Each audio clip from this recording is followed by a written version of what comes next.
কষা করার জন্য প্রথমে নিয়ে নেব আদা, রসুন, কাঁচা লঙ্কা, এগুলোকে সব একসাথে পেস্ট করে নেব। প্রথমে মাংসটাকে ম্যারিনেট করে নেওয়ার জন্য একে একে মশলাগুলো দিয়ে দেব। লবণ, হলুদ গুঁড়ো,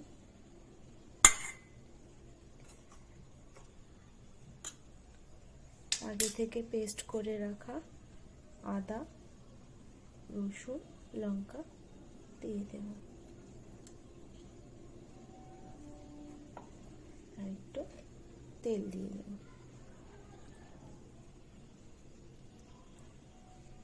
এবার এটাকে ভালো মতন মেখে আধা ঘন্টা রেখে দেব।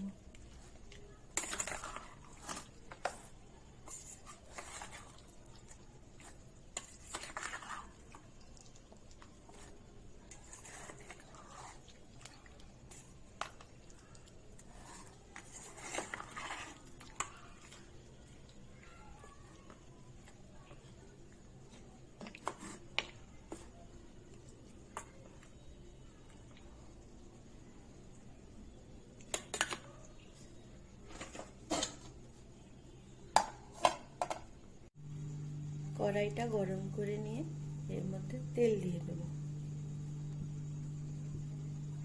আমি এখানে সাদা তেল ইউজ করছি।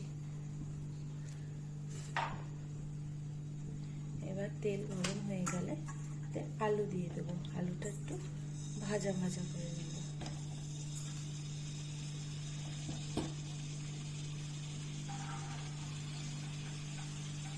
মাখিয়ে আলুটাকে একটু রেখে দেব।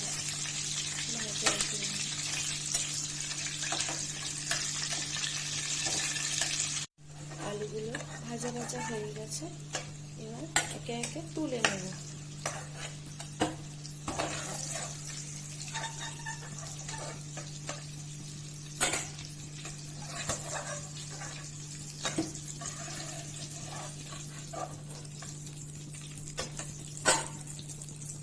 এরপরে এর মধ্যে কুচনো পেঁয়াজ দিয়ে দেব।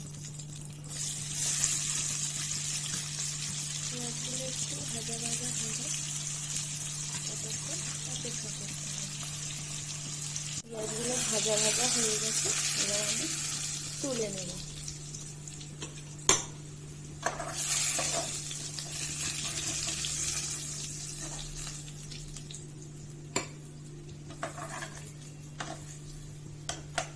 ঠান্ডা হলে এর একটা পেস্ট তৈরি করে নেব।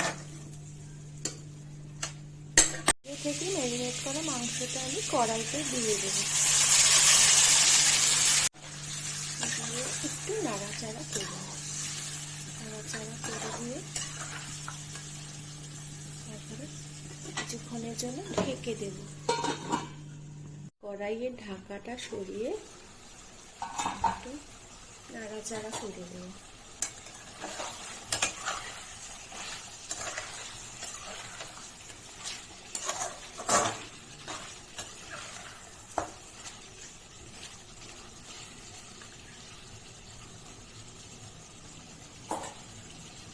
আবার কিছুক্ষণের জন্য ঢাকা দিয়ে রাখবো।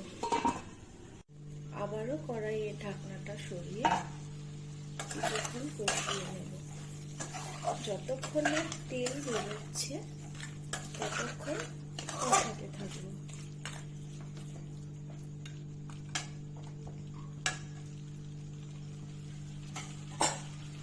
আবার ঢাকনা দিয়ে দিলাম।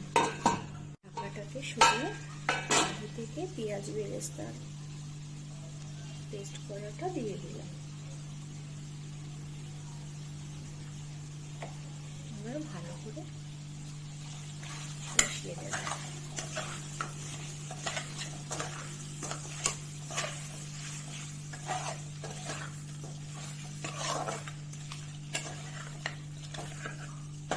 আমি কিন্তু মাংসটা রান্না করতে কোনো রকম মিশাইনি। শুকনো লঙ্কার গুঁড়ো দিয়ে কাশ্মীরি লঙ্কাও দিই। কাঁচা লঙ্কা রান্না এটা। আবার ঢাকা দিয়ে দেবো কিছুক্ষণের জন্য। অনেকক্ষণ হয়ে গেছে, এবার ঢাকাটা সরিয়ে একটু নাড়াচাড়া করলে কষানোটা আমাদের কমপ্লিট হয়ে গেছে। এবার এর মধ্যে গরম জল দিয়ে দেব।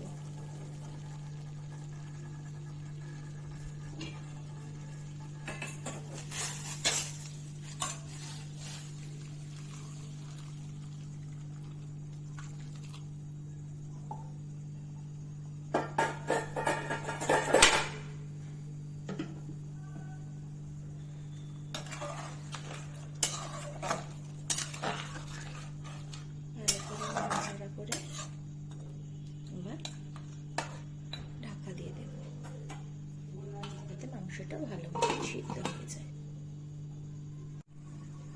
এবার ঢাকাটাকে সরিয়ে দিয়ে আগে থেকে ভেজে রাখা আলুগুলো দিয়ে দেব।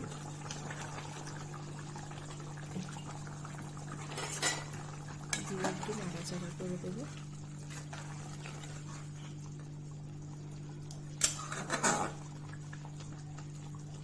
তারপরে কিছুক্ষণের জন্য ঢাকা দিয়ে রেখে দেবো, আলুগুলো সিদ্ধ হয়ে যাবে।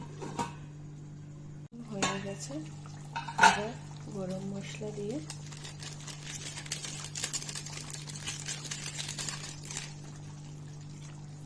একটু নাড়িয়ে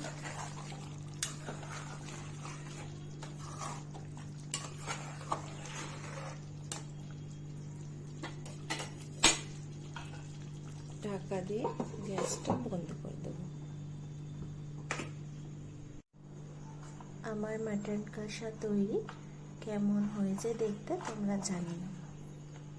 ভালো লাগলে লাইক, কমেন্ট এন্ড শেয়ার করো।